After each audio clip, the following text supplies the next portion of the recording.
Carla Xavier. Muito boa tarde a todos, muito boa tarde, deputado Dr. Jaziel, na pessoa de quem cumprimento todos os demais parlamentares, participantes do evento. De fato, eu estou aqui representando o RIC, presidente da ANED, da Associação Nacional de Educação Domiciliar. Eu sou o diretor jurídico da Associação Nacional de Educação Domiciliar, da ANED. E só corrigindo o meu currículo, que saiu aí na chamada do evento, né, eu não sou procurador da República no Paraná, embora os procuradores da República estejam ainda em alta conta, né, os procuradores da República que atuam no Paraná. Eu sou procurador do Estado do Paraná, tá? Mas é muito procurador nesse contexto jurídico brasileiro. Eu digo que nem mesmo a minha mãe sabe exatamente o que eu faço. Isso é uma brincadeira, mas até pouco tempo atrás era verdade, tá? Porque é tanto procurador, né, o pessoal não sabe se é membro do Ministério Público, se é advogado público. No caso, eu sou procurador do Estado, advogado do Estado, mas eu não estou aqui falando em nome do Estado do Paraná, eu estou falando aqui em nome da Associação Nacional de Educação Domiciliar. Temos já diversas outras associações surgindo no Brasil, isso é algo muito bom, mas a ANED ainda é aquela associação de cunho nacional, aquela associação que representa, congrega todas as famílias educadoras e tem inclusive trabalhado em parceria com essas demais associações que têm surgindo em âmbito estadual e em âmbito distrital, como a FAMEDUC, que também vai estar representada nesse evento. Mas eu vou aqui então iniciar o compartilhamento de tela, porque eu fiz um breve PowerPoint só com alguns slides mesmo, mais para facilitar mesmo a minha intervenção aqui. Eu agradeço imensamente ao convite, né? Mas eu fui convidado para falar sobre a situação das famílias educadoras processadas no Brasil. Então essa é uma realidade bastante dramática, e sobre isso vai ser essa minha breve intervenção. Eu não vou falar aqui sobre educação domiciliar, eu não vou fazer apologia à educação domiciliar, não precisa, tenho feito isso já há alguns anos, junto com o RIC, junto com o Carlos Vinícius, diretor de assuntos institucionais da ANED, também bastante conhecido aí pelos parlamentares. Tenho feito esse debate no âmbito público e fico muito feliz hoje de ver, muito feliz mesmo, de ver que há muitos deputados que já compreenderam o que é a educação domiciliar e têm feito uma defesa bastante coerente, bastante adequada da educação domiciliar. A começar pelo deputado Lincoln Portela, né, um dos pioneiros em termos de projetos de lei, deputado Dr. Jaziel, presidente da comissão, ou da frente parlamentar, e todos os deputados que se manifestaram hoje, não vou continuar citando nomes para não cometer nenhuma injustiça, se manifestaram com propriedade a respeito da educação domiciliar. As famílias educadoras ficam felizes de ver que estão bem representadas nesse sentido. Tá? Mas eu gostaria de começar mencionando aqui algo que nós podemos chamar de realidade imparável da educação domiciliar no Brasil. Tá? Por que imparável? Veja só o que aconteceu na educação domiciliar no Brasil, com a educação domiciliar no Brasil, entre os anos de 2011 e 2018. Houve um crescimento de cerca de 2.090%. Isso significa um crescimento de cerca de 50% ao ano. E aí os dados projetados aqui para esse ano de 2020, eles são muito interessantes. Veja o seguinte, nesse gráfico aqui, só vou chamar a atenção para algo, e já vou falar das famílias perseguidas nesse contexto. A ANED, a Associação Nacional de Educação Domiciliar, conseguiu manter um registro, observar um registro, até o ano de 2016. Tá? Temos ali 3.201 famílias em 2016. A partir de 2016, esse número é um número projetado, tá? Mantendo esse ritmo de crescimento, essa curva de crescimento. O próprio deputado Dr. Jaziel falou no começo do evento de cerca de 8.000 famílias educadoras no Brasil, mas esses números eram de 2018, é o ano anterior ao lançamento da Frente Parlamentar em Defesa do Homeschooling.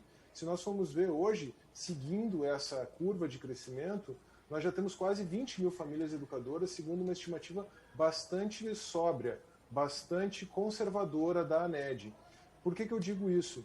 Porque se nós considerarmos o impacto que a pandemia teve sobre a educação domiciliar, e aqui eu não estou falando de pessoas que estão sendo obrigadas a manter os seus filhos em casa, praticando não homeschooling, mas home classroom, um outro neologismo aí que eu ouvi outro dia, né, para mostrar que essa realidade das pessoas que são obrigadas a manter os seus filhos em casa com educação à distância ou o que quer que seja, não estão praticando educação domiciliar. Então essa não é a realidade de todas as famílias do Brasil no contexto da pandemia, mas a pandemia e essa situação anômala de home classroom fez com que muitas famílias, está fazendo com que muitas famílias tenham se dado conta da importância, da relevância do seu papel enquanto pais na educação dos seus filhos e o crescimento da educação domiciliar, daquelas famílias realmente aderentes à educação domiciliar, nesse ano de 2020, por conta da pandemia e dessa situação de isolamento social. Eu estou projetando aí, é uma mera perspectiva minha, que vai ser não de 50% no ano, mas nós podemos ter 100% no ano. Então nós podemos ir de 17 mil para 35 mil famílias no final do ano, tranquilamente, sem muito medo de errar. Tá? Mas eu não queria me concentrar nesse número das famílias, eu queria me concentrar num pequeno percentual. De fato, esse percentual é pequeno, mas nós não estamos falando de números, nós estamos falando de vidas, nós estamos falando de pessoas, de indivíduos, de pais que têm vivido um drama. Nós estimamos, porque não conseguimos ter também uma apreciação totalmente delimitada desse número, nós estimamos que de 1 a 5% das famílias educadoras no Brasil são perseguidas pelo Estado. Ou estão com um procedimento no Conselho Tutelar, ou estão com uma ação judicial contra si. Então nós estamos falando, dentro desse universo de cerca de 20 mil famílias, de 200 até 1.000 famílias. Se você é uma família educadora no Brasil, se você está pensando em praticar educação domiciliar no Brasil, saiba que você tem uma chance em 20 de ter problemas com o Estado. Isso não é algo insignificante. E como eu falei, o que importa não são os números absolutos, o que importa não é se são poucas pessoas num contexto maior, num quadro maior, mas o que importa é o drama de cada uma dessas famílias. Me dói no coração toda vez que eu, como diretor jurídico da NED, acompanhando uma família processada, ouço da parte de um pai a decisão de que ele vai matricular o seu filho na escola, obrigado por uma decisão judicial, para não enfrentar maiores consequências contra o aparato estatal, diante do aparato estatal. Por que isso acontece? Mesmo as famílias que não têm problemas com o Estado vivem numa situação de precariedade. Isso já foi apontado aqui. As famílias educadoras têm uma série de dificuldades no dia a dia, quando não a situação de clandestinidade ou sentimento de clandestinidade. Isso acontece porque a educação domiciliar está numa situação de precariedade jurídica após o julgamento do recurso extraordinário 888.815 pelo Supremo Tribunal Federal. O julgamento do Supremo afirmou que a educação domiciliar é compatível com a Constituição, e isso é muito bom, muito positivo, sim, mas o julgamento do Supremo remeteu à necessidade de lei para a prática da educação domiciliar, o que na perspectiva das famílias educadoras é algo muito complicado, porque, como nós vimos, esse número tem crescido e não para de crescer, e ele é uma realidade imparável, como eu mencionei, pedindo licença para usar esse adjetivo um pouco estranho. Mas para enfatizar que a educação domiciliar é imparável, então é apenas uma necessidade de que o Estado reconheça essa prática.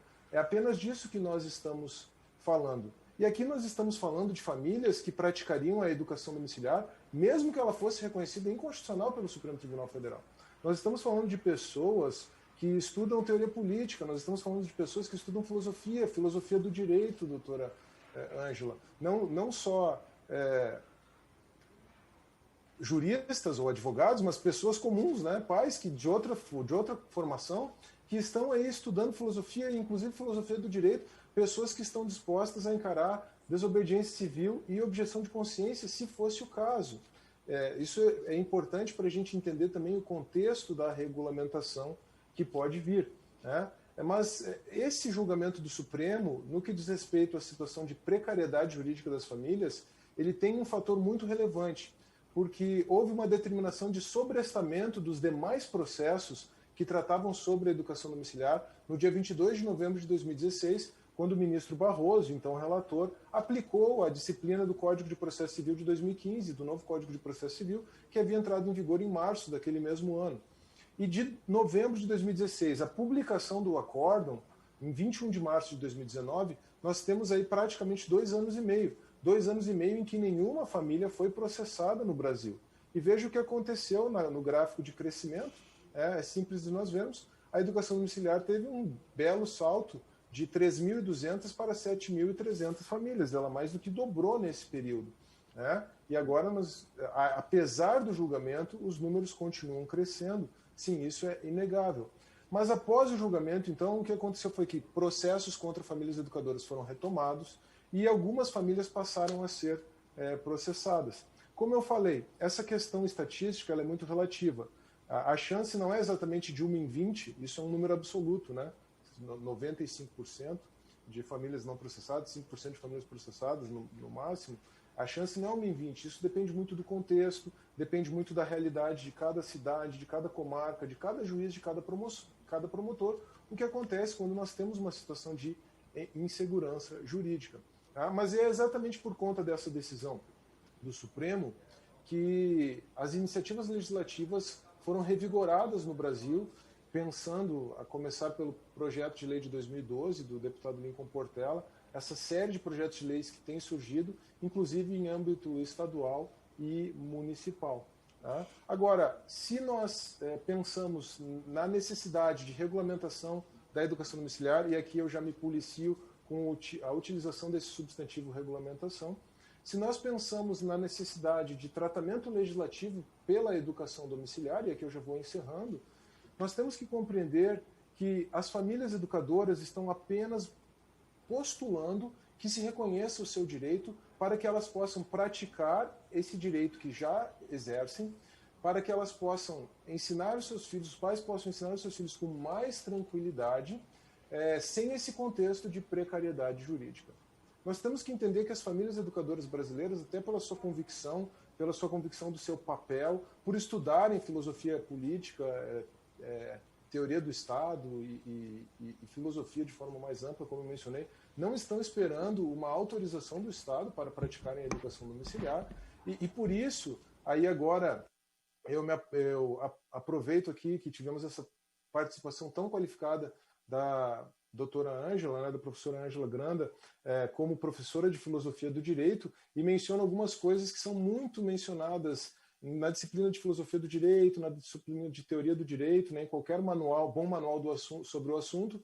A vida é muito mais dinâmica do que o direito e, em certo sentido, a própria realidade se impõe ao direito. E aqui eu poderia elencar, doutora Ângela, uma série de outras frases bastante típicas de professores, né, de tal maneira que nós podemos perceber o seguinte: existe essa prática e as famílias estão pleiteando que sejam reconhecidas, que não sejam tratadas como pessoas à margem da sociedade, à margem do Estado, né? E aí, quando a gente começa a pensar nesse tratamento legislativo, nessa disciplina legislativa, nós temos que cuidar já com a maneira como nós endereçamos o assunto, como nós dirigimos o assunto.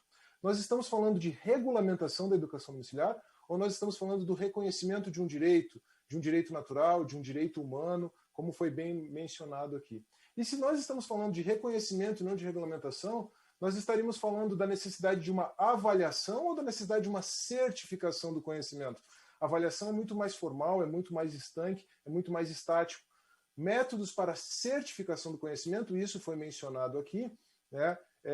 Métodos para certificação do conhecimento ou possibilidades de certificação do conhecimento são muito mais dinâmicas, estão muito mais afinadas com o próprio interesse das famílias. Sobre isso, há uma pauta de reivindicações da ANED.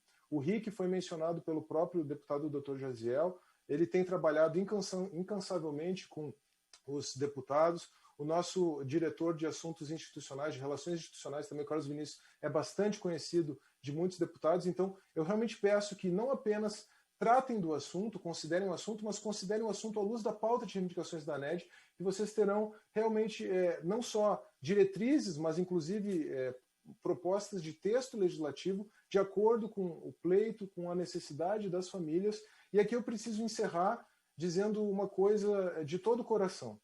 Eu tenho todo o respeito, toda a admiração, e cada vez tenho mais admiração por esses parlamentares que têm se tornado parceiros das famílias educadoras, como é o caso do Dr. Jaziel, do deputado Lincoln Portela, da deputada Bia Kicis, da deputada Carla Zambelli, enfim, eu poderia mencionar todos os deputados que se manifestaram aqui com tanta propriedade. Muitos, inclusive, ganharam mais apreço e mais admiração da minha parte só com o que aconteceu aqui nesse dia. A doutora Ângela também, que já tinha ouvido ela falar muito, ganhou muito do meu apreço e da minha consideração no dia de hoje. Mas as famílias educadoras não estão esperando que vocês, deputados, os senhores deputados, digam a elas como educarem seus filhos em casa. Elas não estão esperando isso. Elas têm todo o respeito, elas têm toda a admiração, elas são muito gratas por essa parceria, mas elas não estão esperando que o Congresso Nacional diga como educar os seus filhos. Isso é algo que precisa ficar muito claro quando a gente pensa em como pautar esse assunto da regulamentação, ou melhor, talvez seríamos dizer, do reconhecimento do direito à prática da educação domiciliar. Eu gosto de começar ou de encerrar com uma citação. Eu não encontrei uma citação de um pensador mais adequado do que eu mesmo, e eu não me considero um pensador, do que essa aqui para encerrar, mas antes de usar a minha frase para encerrar aqui, eu vou parafrasear ou tentar citar a doutora Ângela Granda, que afinal de contas é professora de filosofia do direito e tem muito mais propriedade para falar do assunto do que eu. É um absurdo querer proibir alguém de fazer o bem. E aí eu encerro com essa minha frase: não existe educação onde não há liberdade. Muito obrigado. Muito bem, Carlos Xavier. Queremos lhe agradecer pela sua participação.